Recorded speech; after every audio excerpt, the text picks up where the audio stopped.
최근에 우리는 한국 축구의 희망을 조금 볼 수 있었습니다. 볼 때마다 참 아쉬움이 많았는데 그저 감독 한 사람이 바뀌었는데 너무 많이 달라져 보입니다. 기대가 생기고 그렇습니다.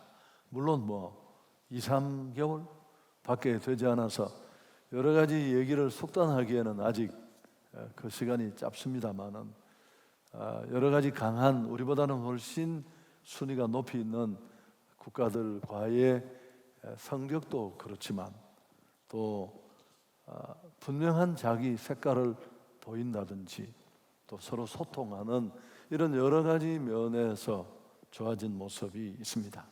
그래서 더 좋아질 것 같은 그런 기대를 갖게 합니다. 저는 이를 떠올리면서 참 한 사람이 중요하구나. 여러분, 그 2달 동안 뭐가 얼마나 달라졌겠습니까? 무슨 특수한 훈련을 시켰다고 해서 그게 뭐 그렇게 다를 수 있겠습니까? 사실 제자 훈련이나 선교 같은 하나님의 일도 그 내면을 들여다보면 결국은 사람을 세우는 일입니다. 하나님이 사람을 통해 일하시니까 그 일을 정말 제대로 할 수 있는 적임자를 찾는 일, 만드는 일이라고 할 수 있습니다. 제자훈련 때 많이 인용되는 구절인데 바울이 선교지에서 교회 사역을 하면서 집중했던 일도 그런 일입니다. 디모데후서 2장 2절 말씀에 보면 또 내가 많은 증인 앞에서 내게 들은 바를 충성된 사람들에게 부탁하라. 그들이 또 다른 사람들을 가르칠 수 있으리라. 그래서 정말 그 일을 책임질 수 있는 사람들을 세우는 것, 또 그런 사람이 세워졌는가를 확인하는 일에 중점을 두었습니다. 오늘 우리가 읽은 이 단락에 루디아라는 유럽 교회가 시작하는 첫 자리에 큰 역할을 했던 여성인데 이 루디아도 여성이지만 그런 사람이었습니다. 유럽 선교가 이제 첫 출발을 하는 빌립보 사역을 오늘 본문이 소개하고 있습니다. 복음이 아시아를 벗어나서 유럽으로 옮겨갑니다. 사도행전 1장 8절이 사도행전 전체의 핵심 구절입니다. 오직 성령이 너희에게 임하시면 너희가 권능을 받고 예루살렘과 온 유대와 사마리아와 땅끝까지 이르러 내 증인이 되리라. 실제로 이 복음이 아세아를 벗어나서 점점점 그 영역을 넓혀가는 모습 보여줍니다. 지상 명령이 실현되는 그런 과정을 보여주고 있습니다. 이 오늘 선교가 이루어지는 유럽의 첫 성이고 로마의 식민지라고 표현하고 있는 이 빌립보, 이 2가지 표현 다 조금은 설명을 필요로 합니다만은 첫 성이라고 해서 가장 큰 성이라기보다는 이 빌립보는 유럽의 관문 도시입니다. 그리고 규모나 문화에 있어서도 빌립보는 그만큼 중요한 위치를 차지하고 있었다는 뜻입니다. 로마의 식민지라는 표현도 슬쩍 얹었습니다만은 사실은 누가의 의도가 있을 것으로 생각됩니다.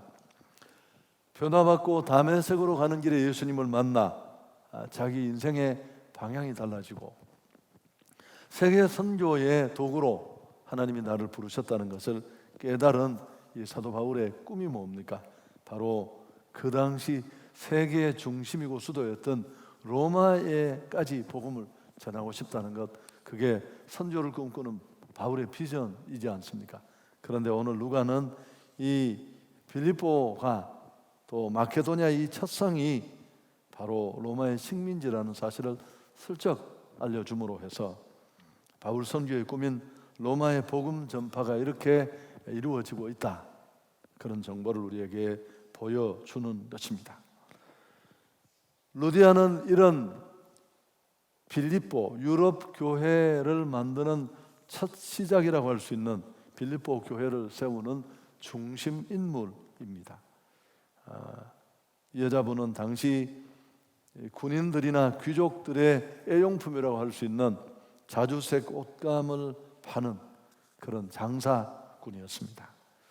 여성 실업가로 상당히 재산을 소유한 그런 인물로 보여집니다.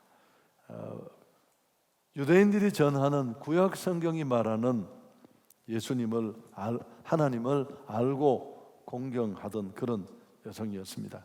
근데 이제 바울이 전하는 예수 그리스도로 말미암는 복음을 듣고 구원받게 됩니다.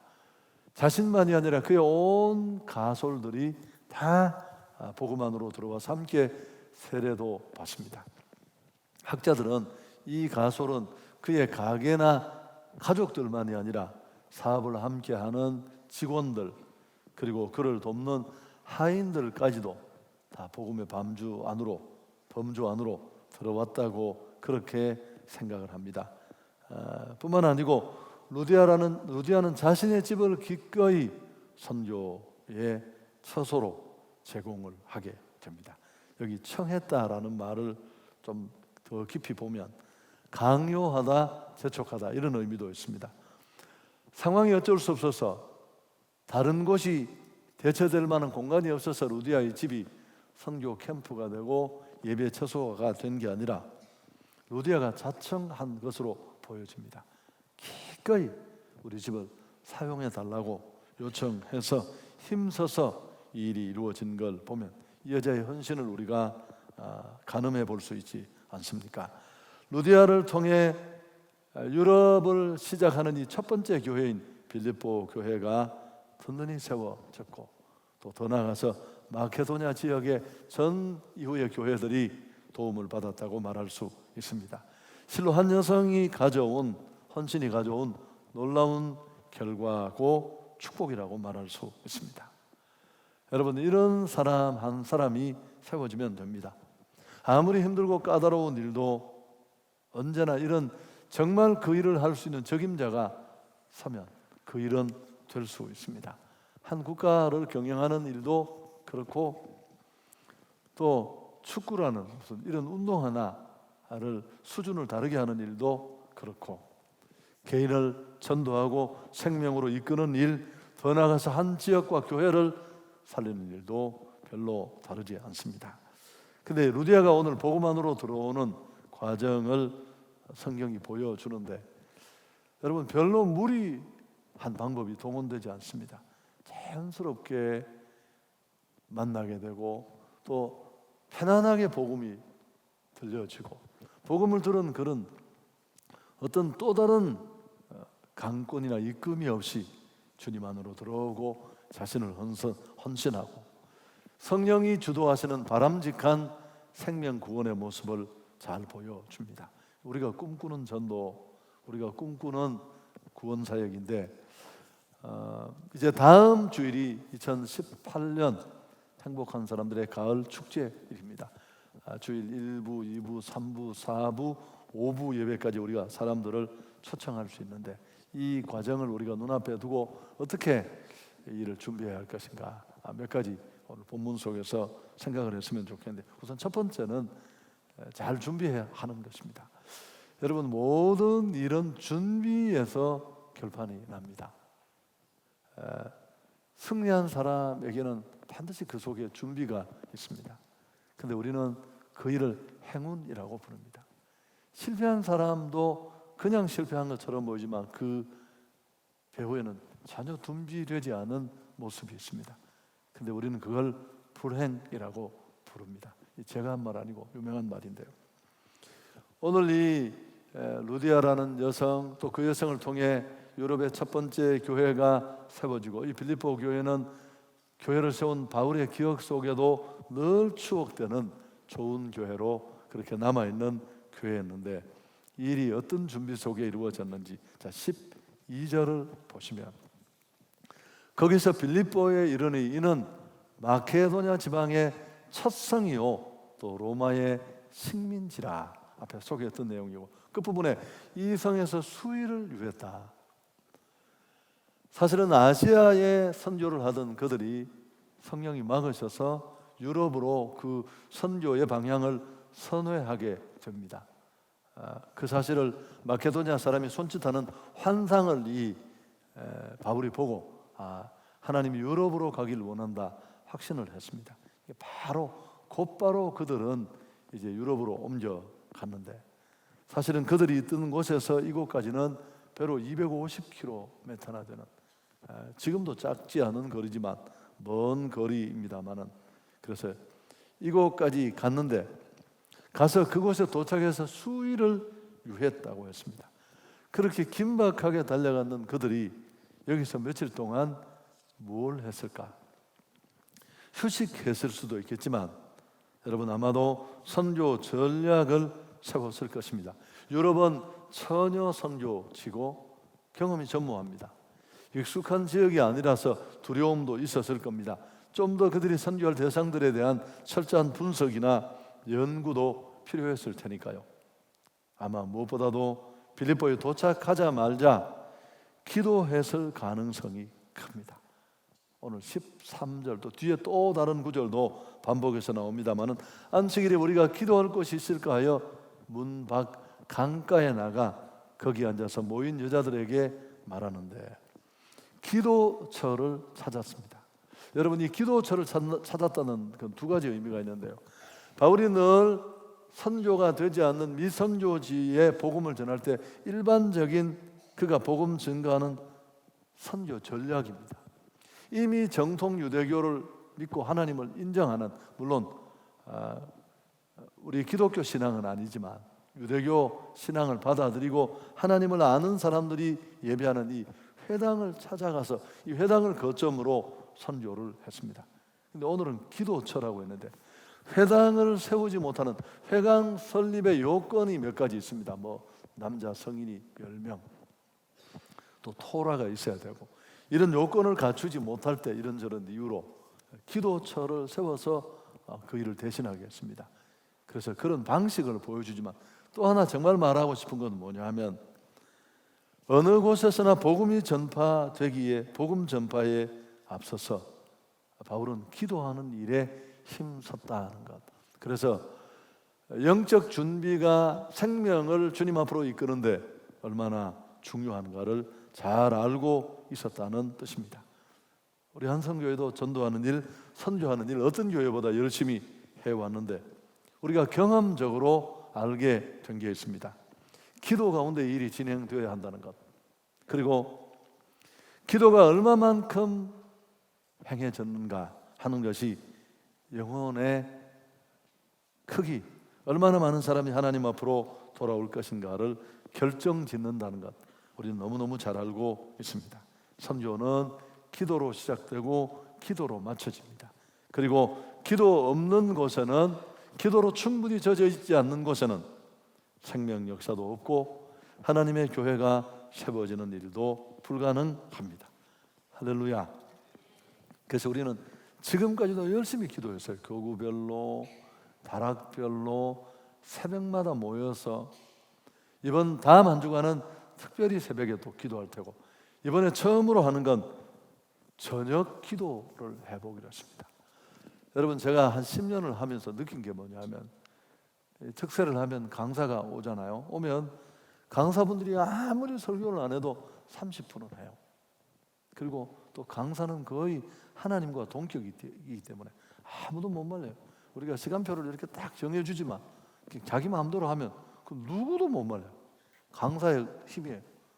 그러면 정작 기도는 못하고, 물론 좋은 설교도 듣고 은혜도 받는데 기도할 시간은 늘 더 부족했어요. 기도하려고 기도회로 모였는데 그런 아쉬움이 있어서, 그럼 저녁에 한번 모여서 좀 기도를 집중적으로 편안하게 해보자. 아주 충분히는 아니지만 그런 의도로 이 일이 기획되었습니다. 꼭 나오셔서 여러분의 개인적인 문제, 또 영혼들을 위해서 함께 기도하는 그런 시간을 꼭 가졌으면 좋겠습니다. 할렐루야. 그리고 우리가 이런 영적 준비와 함께 실제적인 준비도 필요합니다. 여러분이 태신자로 선정한 분의 상황에 맞는 그런 마음을 가지고 몇 부 예배에 참여할지 마음으로 준비도 하고, 또 초대권 앞에 보여드렸습니다마는 또 선물도 좀 준비해서 잘 전달도 하고, 오면 주일날 식사 준비도 여러분이 대접하고, 또 말씀을 듣고 가면 다음 주일에는 제가 얘기해 드릴 시간이 없잖아요. 제 생각에는 무슨 문자 한 통, 카톡 하나라도 정말 진정성을 담아서 그분들에게 남겨드린다면 큰 도움이 되리라고 생각합니다. 열심히 기도하시고 준비할 수 있기를 바랍니다. 두 번째는, 여러분, 이것도 상식적인 얘기지만 준비했더라도 만나서 실제로 그분들과 대화하고 컨택하는, 이끄는 그런 노력이 꼭 필요합니다. 복음 증거는 전적으로 성령의 일이고 그 일을 주도하시는 분은 하나님이십니다. 그러나 그 중간에서 손의 역할, 매개체 역할을 하는 전도자들이 아주 신실하게 이 일에 자신을 드리고 헌신하는 구체적인 노력이 필요합니다. 오늘 이 유럽에서, 아시아에서 유럽으로 온 이 과정도 보시면 와서 수일 동안 전략을 짜고 또 기도로 준비하고 실제적인 필요도 준비하고, 여러분 거기서 끝난 게 아니라 회당이라는 곳이 없으니까 그럼 기도처라도 있겠구나 싶어서 강가에서 기도처를 발견하고 그 기도처에 가서 실제로 있는 여성들을 만났습니다. 그리고 만나서 복음을 전했습니다. 그 뻔한 얘기를 왜 하느냐고요. 여러분, 이 뻔한 과정을 우리가 무시할 수 있습니다. 가만히 있으면 아무런 변화도 일어나지 않습니다. 제가 우스갯소리로 맨날 했는데 복권에 당첨되기를 소원한 어떤 바보가 있었습니다. 하나님 앞에 맨날 금식하며 기도했습니다. 로또 복권 한 번만 당첨되게 해 주십시오. 로또 복권 당첨 확률이 번개 맞을 확률보다 어렵다고 하는데 오래 금식 기도하는 중에 하나님이 응답을 주셨습니다. 뭐라고 주셨을까요? 야 임마, 복권부터 사라. 복권을 사야지 무슨 당첨을 될 게 아니에요. 그런 것처럼 우스개 여기지만 우리가 준비하고 실제로 만나서 설명하고 강권하고 초청하고, 물론 이번에는 여러분이 직접 복음을 전하지 않고 들으시는 분은 여러분 개인 간증도 하고 먼저 전해도 좋습니다만은 이제 다음 주일이 우리가 D-Day니까 1부에서 5부 사이 여러분이 편안한 시간에 모시고 오면 됩니다. 와서 가능하면 아래층에 앉는 게 좋겠죠. 가까이 직접적으로 복음을 듣는데 어려움이 없도록 그런 자리를 잘 만들면 좋습니다. 그래서 아무리 철저히 준비해도 순종하지 않으면, 우리가 실제로 만나고 부딪히지 않으면 아무런 변화도 일어나지 않습니다. 성경에 읽어보면 가라는 표현이 그래서 그렇게 많이 나옵니다. 하나님이 부르시더라도 그 부르심을 듣고 감동받고 누구에게 가라는 분명한 사인도 확신도 와도 우리가 실제로 그 사람들을 만나고 부딪혀야 합니다. 선교는 가는 것입니다.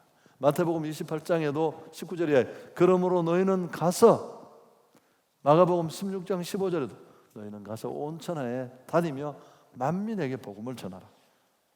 요나서에도 보면 큰 성읍 니느웨로 가서 외치라.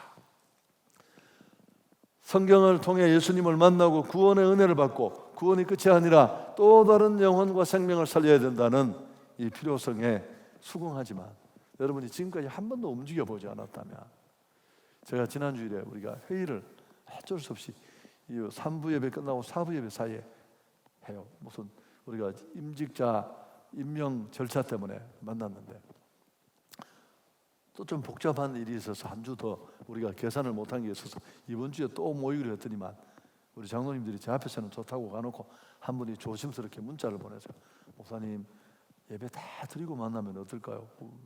왜요? 라고 물었더니만 3부 예배에 다 노방전도를 나가는데 장로들이 못 갔다고 하니까 너무 마음이 불편해서 이번 주에는 꼭 가고 싶다고. 여러분, 전 세계에 이런 장로님들이 있는 교회가 어디에 있겠습니까? 잘 됐다 싶어서 막 회의 더 길게 할 텐데 제가 그 문자 보고 어떻게 가만히 있을 수가 있습니까? 일정 다 연기해서 제가 오후에 예배 5부까지 끝나고 만나자고. 여러분, 그렇게 동네를 한 바퀴 다 돌고 와도 사실은 새로운 생명을 한 명도 못 만날 때가 너무너무 많아요. 그러나 그런 방법을 통해 우리가 자꾸만 나아갈 때 하나님은 그 일을 통해 생명을 살린다는 사실입니다. 할렐루야. 그 다음에 제가 나누어서 설명을 드립니다만 제일 중요한 또 한 가지 과정이 남았는데 복음을 듣고 결단하게 해야 돼요. 오늘 이 루디아가 하나님 앞으로 돌아온 사건이 편안하고 성령의 인도로 이루어지는 전도나 선교를 보여주지만, 영혼 구원의 모습을 보여주지만, 또 한 가지는 한 사람이 신앙을 받아들이고 확증하는 과정을 세세하게 드러내고 있습니다. 첫 번째가 뭘까요? 말씀을 들어야 돼요. 믿음은 들음에서 나며 들음은 그리스도의 말씀으로 말미암느니라. 할렐루야. 여러분, 행축은 사실은 복음을 한번 제대로 들려주자는데 그 첫 번째 이유가 있습니다. 두 번째는 그 들은 말씀을 듣고 수용해야 합니다. 그냥 귀에만 들리는 막연한 부르심, 이걸 외적 부르심이라고 하는데 그런 부르심은 의미가 없습니다. 그냥 들리는 정보일 뿐이에요. 그걸 내 안에 의미 있는 부르심으로 들려줘야 돼요. 그러려면 세 번째 뭐가 필요할까요? 굳게 닫힌 예배당 문보다, 그 어떤 문보다 더 철옹성으로 닫혀진 마음이 열려야 할 줄 믿습니다. 하나님이 그 닫힌 마음을 열어주셔야 돼요. 그래야 죄성으로 가득한 그 강팍한 마음 속에 하나님의 말씀이 들어가서 변화를 만들 수 있습니다. 이 일을 행하시는 분은 하나님이십니다. 자, 14절은 그런 면에서 참 중요한데 같이 읽을까요? 두아디라시에 있는 자색 옷감 장사로서 하나님을 섬기는 루디아라 하는 한 여자가 말을 듣고 있을 때, 그 다음 주께서 그 마음을 열어 바울의 말을 따르게 하셨다. 오늘 루디아라는 이 유럽 교회를 주도하고 빌립보 지역, 빌립보 교회를 만든 단초 역할은 이 여성의 회심, 이 회심을 가능하게 한 결정적 요인이 무엇입니까? 바울의 탁월한 설교, 이 여성의 영적 지각력, 조금씩 기여는 했을 겁니다. 아닙니다. 무엇보다도 주께서 그 마음을 열어주시니, 혹시 설교 중에 아멘을 한 번이라도 하겠다는 계획을 가지고 계셨다면 제가 가르쳐드려요. 지금이에요, 지금. 아멘. 사실은 여러분, 지금까지 준비 이야기를 제가 앞에 했잖아요. 그런데 우리의 일은 여러 가지 준비보다 더 치밀한 선행된 준비가 있었습니다. 그 준비가 어떤 준비일까요? 하나님의 준비예요. 한 지역과 교회를 이끌 정말 적임자고 충성된 사람인 루디아라는 한 여성을 준비하시고, 그가 복음을 듣도록 하기 위해서 선교팀의 방향을 유럽으로 옮기시고, 기도팀이 그 일을 두고 기도하게 하시고, 선교 전략을 짜고, 가능성을 찾아가는 길에 기도처에서 이 여성을 만나게 하시고, 여러 사람이 똑같은 설교를 들었을 텐데, 복음 제시를 들었을 텐데, 그 순간에 이 여자만 마음을 쫙 열고 나를 향한 부르심으로 듣고 구원받는 이 일, 할렐루야. 여러분, 이 일이 다 주도하신 분은 하나님이죠.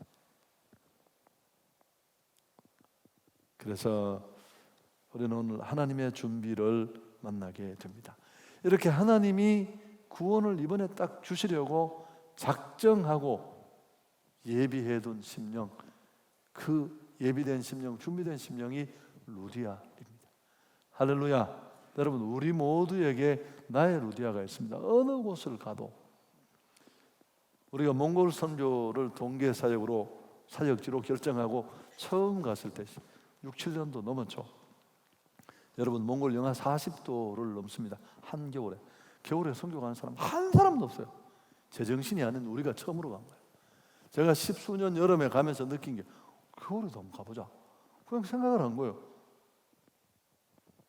몽골 선교사들도 다 빠져나가는데, 그래서 여러분 4,200석 홀을 빌리고 영상 걸고 하면서도 제가 마음 내내 이게 제정신인가 감동을 받고 갔는데, 여러분, 그런데 우리 걱정은 그날 밤도 아마 한 영하 36도 그렇게 됐을 거예요. 30분 만에 그 홀은 다 접어지고, 원래도 설교를 제가 똑똑하게는 잘 하는 편이 아닌데 통역을 붙여서 했습니다. 예수를 오늘 나의 구주로 영접하기를 원하는 사람이라고 콜링했을 때 수천 명이 일어섰어요. 제가 혹시 말을 잘 못 알아들은 줄 알고 통역이 잘못돼서 다시 했어요. 다시 1700명 뭐 그 정도가 일었었어요. 막 우는 사람도 있고. 여러분 그때 제 느낌이, 이 현장에 있었던 분들 계시잖아요. 정말 이렇게 복음의 밭에 추수할 영혼들이 너무너무 많아서 사람 없는 줄 알았는데 낫을 세우니까 곡식이 스스로 목을 자르고 지나가는 느낌이 들었습니다. 여러분 그 일은 몽골이라서 그렇겠지, 일본 똑같았습니다. 좀 총 숫자가 적어지 여전히 손을 들고 예수를 믿겠다는 사람, 그 사람들의 정서나 민족성을 생각하면 그건 불가능한 일인데, 우리 주변에도 마찬가지면 누가 예수 믿을 사람이 있을까? 사람 괴롭히려고 그러지. 여러분 아닙니다. 이런저런 이유 때문에 복음을 받아야 될 사람, 이 짓 저 짓 다 해보고도 도저히 살 소망이 없어서 교회 쳐다보지도 않았던 악감 가진 사람인데 교회라도 한번 가볼까? 여러분 제 사역의 역사는 전도의 역사고 복음의 역사에 다 신뢰를 너무너무 많이 들을 수 있습니다. 그 제가 일부 예배를 딱 마치고 나니까 가슴이 답답한 거 있죠. 설교를 해보니까 성도들이 저보다 더 답답해하는 것 같아요. 그래서 내가 일부 예배 마치고 제 방에 들어와서 교역자 공동 카톡에 글을 올렸어요. 도와주십시오. 정말 예수 믿을 사람이, 이 사람이 예수 믿을까 싶은 사람, 전혀 대상자가 아니었는데 기도하다가 생각나서 복음을 받고 주님 앞으로 돌아온 케이스가 있으면 좀 알려달라고 10분 만에 글이 올라와서 7교구의 한 순장님의 얘기인데, 도저히 생각이 안 나서 기도하다가 여동생이 생각났습니다. 근데 이 여동생이라는 분이 아주 세상적으로 막 나가는 분이었대요. 언니가 상종도 안 하고 싶고 그 여동생을 전도하고 뭐 이런 생각도 한 번 안 했다. 그래서 막 기도를 하는 중에 여동생 이름이 생각나서 아닙니다 하나님, 걔가 오면 내가 상당히 어려워지고 수치스러울 수 있다. 어쨌든 그런 과정을 거치고 이 동생을 태신자로 정해서 2017년 5월 봄행축에 이 자리에 왔어요. 그 순간에 전혀 불가능해 보이던 그 동생이 눈물로 복음을 받고 예수님을 믿게 되었습니다. 할렐루야. 여러분 더 중요한 건 그 동생이 이 순장 언니를 도와서 간식 준비 다 해주고 전도 나가면 물품 다 사오고 너무너무 좋은 동역자로 남아서, 자 여러분 제가 길게 얘기하지 않겠습니다. 세상에 그 무엇이 세상에 온통 가치를 두고 달려오던 허망함으로 일관된 한 사람의 삶을 돌이키고 바꿀 수 있는 그 일을 도대체 그 무엇이, 그 누가 할 수 있겠습니까? 평생을 형제간에도 어정쩡할 텐데 꼭 필요한 동역자로 만드는 이 복음의 가치. 아멘. 말씀을 정리하겠습니다. 하나님의 관심은 온통 구원할 자들에게 쏠려 있습니다. 오늘 이미 예수 믿고 구원받은 우리가 모여서 나의 구주 되신 하나님을 예배하는 이 예배에도 주님은 예배자를 찾고 예배를 받으시지만 그분이 더 기다리는 예배가 뭘까요? 정말 예배해야 될 하나님, 그 하나님은 예배하지 않고 엉뚱한 우상에 머리 박고 있는 주님 앞으로 돌아와서 진정한 예배를 회복해야 될, 바로 잃어버린 그 한 영혼, 우리 주변에 숨겨진 그 루디아가 있다는 사실입니다. 할렐루야. 여러분 우리가 침묵하면 못 찾아요. 이 전도의 한 생명이 주께로 돌아오는데 절대 생략될 수 없는 과정입니다. 고린도전서 1장 21절, 자막은 없는데요, 이 세상이 자기 지혜로 하나님을 알지 못하는 고로 하나님은 전도의 미련한 방법을 통해 택한 자를 구원하시기를 기뻐하신다. 모태신앙 말고 여기 손 들어보십시오. 아무도 복음을 안 전하는데 내 발로 와서 거의 불가능한 일이에요. 제가 늘 그런 이야기합니다. 아무도 복음을 안 전했는데 혼자서 도저히 죽을 것 같아서 교회 제 발로 찾아왔다. 혹시 그런 분이 계신다면 제 부연 설명이에요. 그 분 있는 주변에 있는 예수 믿는 사람들 전부 원산폭격입니다. 천국 가면 도시락 물고 화장실 앞에 다 엎어져야 돼요.